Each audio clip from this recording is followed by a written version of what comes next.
کہ امام اس لیے بنایا جاتا ہے کہ تم اس کی پیروی کرو. جب امام کہے اللہ اکبر تم کہو اللہ اکبر، اور جب امام قرات کرے تم خاموش ہو جاؤ، اور جب امام کہے ولضالین تم آمین کہو. تو اس میں تو کلیئر ہو گیا کہ کس قرات میں خاموش رہنا ہے.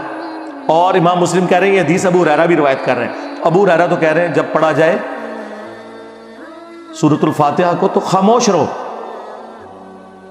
اور جب ولضالین تو آمین. وہ کہتے ہیں نہیں اس میں قرات کا ذکر ہے، فاتحہ کا نہیں ہے. سرکار قرات کا ذکر ہے تو فاتحہ کا ہی ذکر ہے، کیونکہ اس میں الفاظ ہے جب امام قرات کرے تو خاموش ہو جاؤ، اور جب ولضالین کہے تو آمین کو. سمجھ آئی؟ تو یہ فاتحہ. اور نہ سمجھ آئے تو بخاری مسلم میں ایک اور حدیث ہے. عبداللہ ابن عمر کہتے ہیں کہ نبی صلی اللہ علیہ وآلہ وسلم، حضرت ابو بکر اور حضرت عمر اپنی قرات کا آغاز الحمدللہ رب العالمین سے کرتے تھے. قرات سورہ فاتحہ بھی ہے اور اس کے بعد والی بھی ہے. پیچھے کیا رہ گیا؟ تو حضرت ابو ہریرہ رضی اللہ تعالیٰ عنہ کا بھی یہی عقیدہ ہے جو ہم بیان کر رہے ہیں. سختوں میں جتنی بار نماز پڑھاتا ہوں الحمدللہ سکتے کرتا ہوں، فاتحہ پڑھنے کا ٹائم دیتا ہوں، لیکن یہ نہیں ہو سکتا کہ آپ قرآن کی مخالفت شروع کر دیں. وَإِذَا قُرِئَ الْقُرْآنُ فَاسْتَمِعُوا لَهُ وَأَنصِتُوا لَعَلَّكُمْ تُرْحَمُونَ. جب قرآن پڑھا جائے خاموش ہو جاؤ اور توجہ سے سنو تاکہ تم پر رحم کیا جائے. اب وہ اس چکر میں پڑ جاتے ہیں. اہل حدیث میں حیرانگی ہوتی ہے، اہل حدیث کہتے ہیں یہ تو مکی آیت ہے، یہ مدنی کا. وہی والی بات جو بریلوی کہتے ہیں ایسے بتاں دے بارے چاہے تسی بزرگوں تے کیوں لاتی. اللہ کے بندو اللہ سے ڈر جاؤ. امام نسائی نے چیپٹر کی ہیڈنگ میں یہ آیت لی ہے اور اس کا فارم بیان کیا ہے کہ یہ جنرل آیت ہے جب بھی قرآن پڑھا جائے گا. اور اس سے بڑھ کر جز القراء میں امام بخاری نے جو اپنے کومنٹس کیے ہیں 36 نمبر حدیث کے کانٹیکسٹ میں، اس میں ضعیف کا حکم لکھا ہوا ہے. وہ ضعیف ان اقوال کو کہہ رہے ہیں، لیکن جو خود لکھ رہے ہیں وہ تو ضعیف نہیں ہے نا. یعنی میں کسی کی بات کوٹ کروں تو اس میں تو حکم لگ سکتا ہے، لیکن جو میں خود بیان کر رہا ہوں وہ تو میں اسے صحیح سمجھ رہا ہوں نا. تو امام بخاری خود لکھ رہے ہیں جز القراء میں. امام بخاری فرماتے ہیں کہ اللہ نے قرآن میں واضح فرمایا وَإِذَا قُرِئَ الْقُرْآنُ فَاسْتَمِعُوا لَهُ. جب قرآن پڑھا جائے تو خاموش ہو جاؤ اور اسے سنا کرو تاکہ تم پر رحم کیا جائے. اور حدیث کہہ رہی ہے بخاری مسلم کی لا صلاۃ لمن لم یقرأ بفاتحۃ الکتاب، کہ جو سورہ فاتحہ نہیں پڑھتا اس کی نماز درست نہیں. تو امام بخاری اس پہ خود کومنٹس کر رہے ہیں کہ ہم نے آیت پہ بھی عمل کرنا ہے اور حدیث پہ بھی کرنا ہے. امام بخاری کو تو نہیں پتا تھا کہ یہ آیت جو ہے وہ مکی ہے اور نماز مدینے میں آئی ہے. حالانکہ اللہ کے بندوں نماز تو مکے میں بھی تھی. 5 نمازوں کا شیڈیول مدینے میں ہے. نماز تو نبی الاسلام پہلے دن سے پڑھ رہے ہیں اور صحابہ اکرام پڑھ رہے ہیں. بخاری مسلم دونوں میں حدیث نہیں ہے. ابن مسعود کہتے ہیں میں نے 70 سے زیادہ صورتیں حضور کے پیچھے قیام اللیل میں سن کے زبانی یاد کی ہیں.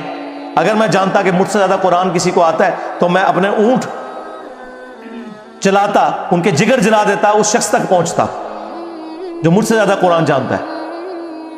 تو نبی الاسلام تہجد میں قیام اللیل میں قرات کرتے تھے، صحابہ کرام سے یاد کرتے تھے. اور 2/3 قرآن تو ہے ہی مکی ہے، 1/3 مدنی قرآن ہے. صحابہ کرام نے مکے میں قرآن کیسے یاد کیا تھا؟ نبی الاسلام کے پیچھے وہ پڑھتے تھے. سورۃ المزمل میں آیا نبی الاسلام رات میں بعض اوقات 2/3 رات، بعض اوقات آدھی رات، بعض اوقات 1/3 رات قیام کرتے تھے. صحابہ کرام پیچھے سن سن کے اسے یاد کرتے تھے. تو بالکل کلیئر ہے. وہ کہتے ہیں نہیں جی وہ ابو داؤد میں اور جامعہ ترمذی میں حدیث ہے کہ فجر کی نماز میں پڑھ رہے تھے تو نبی الاسلام نے فرمایا کہ فاتحہ کے علاوہ کچھ نہ پڑھا کرو. مجھے لگا میری قرات سے کچھ چھین لے.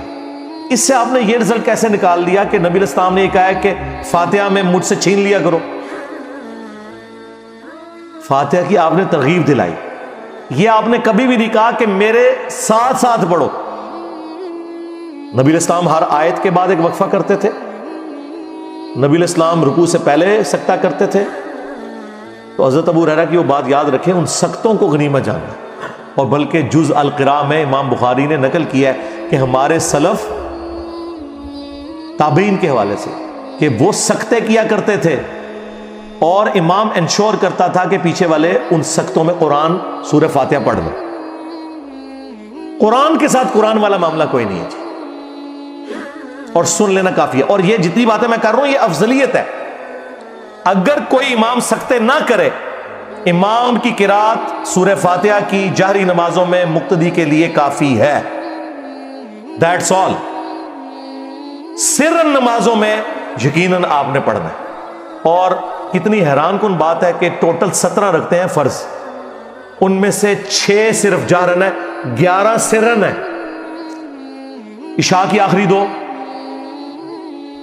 سرن، زور کی 4 سرن، عصر کی 4 سرن، اور مغرب کی آخری 1 سرن. زیادہ نماز تو ہے ہی سرن ہے. اس میں آپ نے دکانوں کا حساب نہیں کرنا، بلکہ امام کے پیچھے فاتحہ بھی پڑھنی ہے. بلکہ سنن ابن ماجہ میں حدیث ہے، جابر بن عبداللہ رضی اللہ تعالیٰ عنہ کہتے ہیں کہ ہم نبی صلی اللہ علیہ وآلہ وسلم کے پیچھے سورہ فاتحہ اور قرآن بھی پڑھتے تھے. یہ نہیں کہ فاتحہ پڑھ کے خاموش ہو جانا ہے. بعض لوگ فاتحہ پڑھ کے خاموش ہو جاتے ہیں زور اثر میں. نہ، جتنا قرآن یاد ہے پڑھتے جائیں. ہاں، کیوں؟ بخاری مسلم میں حدیث ہے کہ نبی علیہ السلام کی زور اثر کی جو پہلی 2 رکھتے ہیں ان کا قیام 30 آیات کے برابر ہوتا تھا. سورہ فاتحہ کے بعد 30 آیات. تو صحابہ کرام وہ 30 آیات میں خاموش رہتے تھے، نہیں پڑھتے تھے قرآن. اور آخری 2 کا قیام 15 آیات کے برابر ہوتا تھا. مراد آخری 2 میں بھی سورت پڑھ سکتے ہیں، لیکن بخاری مسلم میں یہ ہے کہ نبی علیہ السلام بسا اوقات فرض کی آخری 2 رکعتوں میں سورہ فاتحہ پہ ہی اکتفا کرتے تھے، سورت نہیں ملاتے تھے. بخاری مسلم کے الفاظ ہیں، نبی علیہ السلام بعض اوقات جو قرآن پڑھتے تھے 1-2 آیتیں اونچی بھی پڑھ دیتے تھے زور اثر میں، تاکہ ہمیں پتہ چل جائے کہ آپ کون سی سورت کی تلاوت کر رہے ہیں. ایک ایک چیز موجود ہے. مجھے بتائیں، یہ کہتے ہیں ہمارے بزرگوں نے اگر دین نہ جمع کیا ہوتا تو دین برباد ہو جاتا. برباد ہی تھوڑے بزرگوں نے کیتا ہے. اللہ دو بندیو، صرف بخاری مسلم اتنی ٹینیس ڈیٹیل موجود نے. میرے سے پہلے کسی بزرگ کو توفیق نہیں ہوئی ہے کہ وہ بیان کرے کہ نبی علیہ السلام کا قیام کس طرح کا ہوتا تھا، کتنی آیات اس میں پڑھتے تھے، لینتھ کتنی ہوتی تھی. ایک ایک چیز. یہ کسی بزرگ بابے کی کتاب سے نہیں ہے، حدیث کی کتابوں میں. ہاں، باقی جو جہرن ہے اس میں آپ سنیں، آپ کا سننا پڑھنے کے ایکویلنٹ ہے. اور اگر آپ لیٹ شامل ہوئے اور آپ نے فاتحہ نہیں سنی تو اللہ تعالیٰ نے اس معاملے میں آپ کو ریلیکس کیا ہے.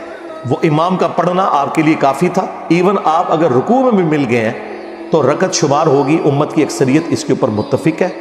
اور یہ جو میں آپ کو عقیدہ بتا رہا ہوں جہرن والا، اس میں اگر تھوڑا سا کوئی تفرد بنتا ہے نا تو وہ امام بخاری کا ہے، ورنہ باقی سارے سنی اور شیعہ دونوں متفق ہیں. شیعہ کے نزدیک بھی جہرن نمازوں میں آپ نے سن لیا تو کافی ہے، پڑھنے کی ضرورت نہیں ہے. اور اہل سنت میں بھی 4 امام قائل ہیں، امام حنیفہ، امام شافعی، امام احمد بن حنبل، امام مالک جو بڑے امام ہیں، کہ رکوع میں رکعت مل جاتی ہے. علماء عرب سارے قائل ہیں. یہاں پہ اہل حدیث کی اکثریت قائل نہیں ہے، لیکن اہل حدیث میں بھی لوگ قائل ہیں. رہ گیا جہری نمازوں میں سن لینا کافی ہے. اس کے اوپر آلموسٹ اگر میں دعویٰ کروں نا کہ اجماع ہے، کیونکہ عبداللہ ابن مبارک کے بارے میں جامعہ ترمذی میں آتا ہے کہ وہ امام کے پیچھے فاتحہ پڑھتے تھے، اور ان سے پوچھا گیا کہ اگر کوئی فاتحہ نہ پڑھے تو وہ کہتے ہیں میں کبھی نہیں کہتا کہ اس کی نماز نہیں ہوتی. امام کا پڑھ لینا بھی کافی ہے، لیکن میں ساتھ پڑھتا بھی ہوں. یہ تو کبھی مسئلہ نہیں آیا تھا کہ جہرن میں بھی آپ نے دب کے رکھنا ہے. ہاں، اس ایکسٹریم پہ تھا امام حنیفہ کے نزدیک، نہ سرن میں پڑھنا نہ جہرن میں، لیکن یہ غلو پہ مبنی ہے. امام مالک کا موقف پرفیکٹ ہے الحمدللہ، اور وہ یہی ہے کہ جہرن میں سننا کافی ہے اور سرن میں آپ نے پڑھنا بھی ہے.